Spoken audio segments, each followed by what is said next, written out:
나도 모르게 무심결에 내뱉었던 말 한마디로 관계가 한순간에 아작이 난 적 있으신가요? 주변을 살펴보면 말 한마디로 큰 손해를 보는 경우가 적지 않습니다. 아무리 친하더라도 혀를 잘못 놀리면 숲의 불씨가 숲을 완전히 재로 만들어버릴 수 있습니다. 세상을 살아가면서 아무리 친해도 절대 하지 말아야 할 것들이 있습니다. 오히려 친할수록 절대 말하면 안 되는 3가지 비밀에 대해 오늘 확실하게 말씀드릴게요. 반복하여 시청할 경우 인간관계에 큰 도움이 될 것이라 확신합니다. 무료 이온이 구독과 좋아요 버튼 꼭꼭 눌러주시면 감사드리겠습니다.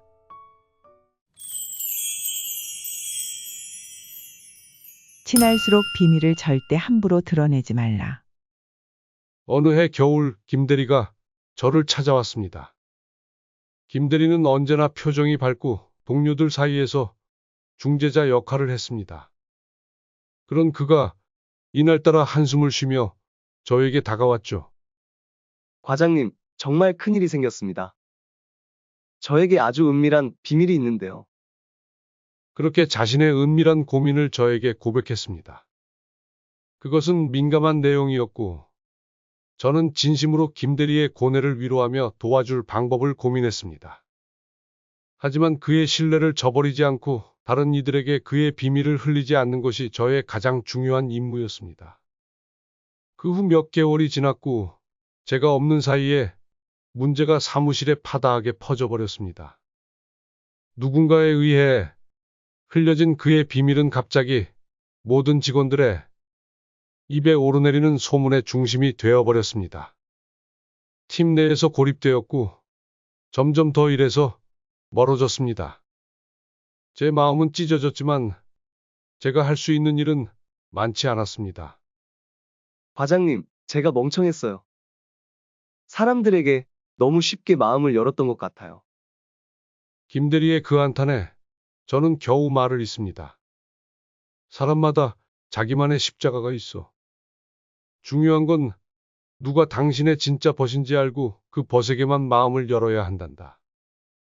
정 털어놓고 싶으면 일기를 써봐. 일기는 내가 화를 내거나 누군가를 욕하거나 감정을 쏟아내더라도 그냥 묵묵하게 들어주는 유일한 친구가 되어줄 거야. 그 사건 후 저 역시 더욱더 입조심하게 되었습니다. 남의 이야기를 흥미롭게 듣지 않으려 노력했고 동시에 제 개인적인 문제나 약점은 최대한 절제하여 밝히지 않았습니다. 또한 사소한 정보라 할지라도 그것이 누군가의 약점이 될 수 있다는 것을 잘 알았기 때문에 더욱 말조심하며 살아가기 시작했습니다.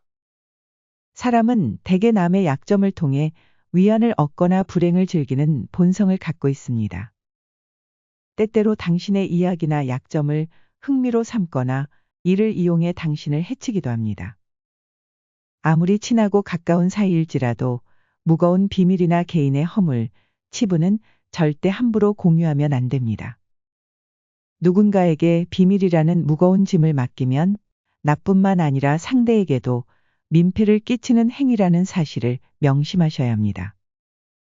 그래서 아무리 친분이 깊다 해도 신중하게 분별하는 지혜를 가져야 합니다. 만약 정 고민을 토로하고 싶다면 반드시 스스로 극복하거나 일기를 쓰는 등 해결할 수 있는 방법을 찾아 해결해야 합니다. 친구, 배우자, 형제 등 어떤 관계도 영원하지 않으며 아무리 죽고 못 사는 관계더라도 상황에 따라 적이 될 수 있는 것입니다. 가장 가까운 사람일수록 배신의 가능성은 큽니다. 당신의 약점을 알게 됨으로써 처음에는 걱정하고 위로해 주는 것 같지만 결국은 당신에게서 멀어질 가능성이 큽니다. 일단 한 명에게라도 털어놓는 순간 그 비밀은 이미 공개된 것입니다. 이미 비밀을 내 입에서 털어놨는데 상대가 비밀을 소문냈다고 욕할 것도 없습니다. 말조심은 이미 잘 알려진 선조들의 지혜인데 시야가 좁아 내가 미처 확인하지 못했던 것뿐입니다. 엎질러진 물을 다시 주워 담을 수 없으니 앞으로라도 함부로 비밀 얘기를 나누지 않는 것이 현명한 자세가 되겠습니다. 돈 자랑은 절대 하지 말아라. 사람이 돈 자랑을 하는 이유는 주변 사람들의 관심을 얻고자 하는 욕구로부터 시작됩니다. 스스로 불안함을 느낄 때 자신의 중요성을 증명하기 위해 부를 드러내지만 진짜 부와 능력이 있는 사람들은 결핍이 없기 때문에 일부러 드러내려 하지 않습니다. 인정받고 싶은 욕구는 자연스럽지만 지속적인 자랑과 과시는 결국 나에게 큰 부정적인 영향을 끼칠 수 있습니다. 인간은 본능적으로 가진 것이 적은 사람을 보면 경시하고 많이 가진 사람들을 보고 질투하는 경향이 있습니다. 특히 나처럼 평범하게 살던 사람이 갑자기 부자가 될 경우 이런 감정을 더 크게 느낍니다. 인간은 각자 자신이 세상의 주인공이 되고 싶어 합니다. 하지만 나보다 더 부유한 상대를 보면 상대로 하여금 내 가치가 떨어지는 것처럼 느껴집니다. 또 상대가 현재 번민이나 분쟁으로 경제적 어려움을 겪고 있거나 과거 트라우마가 있을 수 있습니다.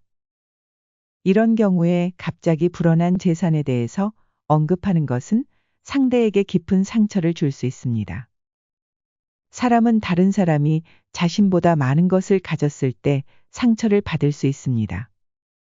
겉으로는 축하해 주는 것처럼 보여도 반감을 느끼게 할 수 있으며 심할 경우 관계를 해쳐 손절하는 경우가 생길 수 있습니다.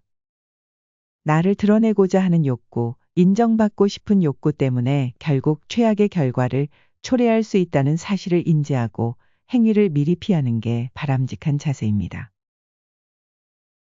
타인을 함부로 험담하지도 동정하지도 말라. 다른 사람을 까는 재미에 사는 사람들이 있습니다. 험담이 안 좋은 습관이란 걸 알면서도 남의 흉을 상습적으로 재미삼아 보는 사람들이 있습니다. 하지만 험담하는 습관은 최종적으로 다시 내뱉었던 주인에게 돌아가는 부메랑 효과를 가지고 있습니다. 인간이 남의 흉을 보는 이유는 크게 두 가지입니다. 첫 번째는 험담할 때 뇌에서 도파민이라는 호르몬이 분비됩니다. 이 도파민은 즐거움을 느끼게 되고 점점 더 자극적인 험담에 의존하게 됩니다. 남을 흉보는 행위는 일시적인 스트레스 해소에는 도움이 될 수 있습니다. 하지만 입으로 전해지는 소문은 한 명을 거쳐갈 때마다 과장이나 오류가 있기 마련입니다. 결국 부정적인 이야기는 신속하게 퍼져 소문을 낸 당사자 역시 사회적 입지에도 큰 영향을 끼칠 수 있습니다. 두 번째, 인간은 다른 사람이 우리 내면의 어두운 부분을 드러냄으로써 자신을 투영하여 반응하는 경우입니다. 쉽게 말해서 상대를 비난하거나 미워하며 자신의 부채감을 해소하려고 하는 무의식적인 행동이라고 생각하면 됩니다. 타인에 대해 느끼는 모든 감정은 사실 우리 내면을 비추는 거울이나 마찬가지입니다. 만약 내면이 사랑으로 가득 차 있다면 다른 사람 역시 사랑스럽게 보일 것이며 이런 태도를 보임으로써 결국 가장 복을 많이 받는 사람은 그 누구도 아닌 바로 나 자신이라는 사실을 잊지 말아야 합니다. 험담뿐만 아니라 타인을 이해하고자 상대의 처지나 상황을 고려하지 않고 성급히 판단하거나 과도한 동정을 하는 행위도 위험할 수 있습니다. 만약 타인에 대한 동정이나 비판이 진심으로 필요한 경우에는 상대방과의 관계에 안 좋은 영향을 주지 않는 섬세한 접근이 필요합니다. 타인의 어려움에 공감하고 위로해 주고자 전하는 말이지만 상대 상황을 파악하지 않고 동정하는 행위는 실제 문제의 해결도 되지 않을 뿐만 아니라 오히려 상대에게 상처를 줄 수 있기 때문입니다. 이런 일이 왜 생겼고 상대는 왜 그랬을까? 하는 본질적인 관점에서 바라보고 끊임없이 질문을 해서 상대의 상황을 먼저 파악하는 게 정말 중요합니다. 불필요하거나 부정적인 조언은 신뢰와 존중을 저하할 수 있고 장기적으로 아주 부정적인 영향을 초래할 수 있습니다. 상대의 처지가 제대로 파악되지 않은 상황에선 어떠한 험담도 어떠한 조언도 하지 않는 것이 현명할 수 있습니다. 플라톤은 사람을 만나면 벙어리가 되라고 합니다. 나의 사생활을 필요 이상 말하지 말고 겸손함을 길러 질투를 예방하는 것이 인간관계에 있어서 가장 지혜로운 태도입니다. 적정선만큼 자신을 드러내고 침묵을 유지하는 자세를 갖고 내실을 다지다 보면 어느 순간 여러분의 삶의 질과 품격은 한층 더 업그레이드 될 것이라 확신합니다. 아무리 친한 사이라도 비밀이나 약점은 털어놓지 않고 돈 자랑이나 험담하는 습관 욕구를 자제하는 사람이 결국 인생이라는 게임에서 이길 수 있습니다. 지금 잠깐의 쾌락이나 욕구로 나의 소중한 인생을 낭비하거나 언젠가 생길 수 있는 리스크를 일부러 자초하지 마시길 바랍니다. 모든 문제는 나 자신에서부터 비롯된다는 사실 항상 잊지 말고 성급하게 행동하지 않는 자세가 필요하다는 거 명심하시길 바랍니다. 지혜 햇살 구독자분들은 인간관계에서 최대한 실수를 줄이고 지혜롭게 처신하셔서 인생이라는 게임에서 꼭 성공하시길 항상 응원하겠습니다. 구독, 좋아요 해주시고 기다려주시면 따뜻한 햇살 같은 이야기를 또 들고 오겠습니다. 들어주셔서 감사합니다.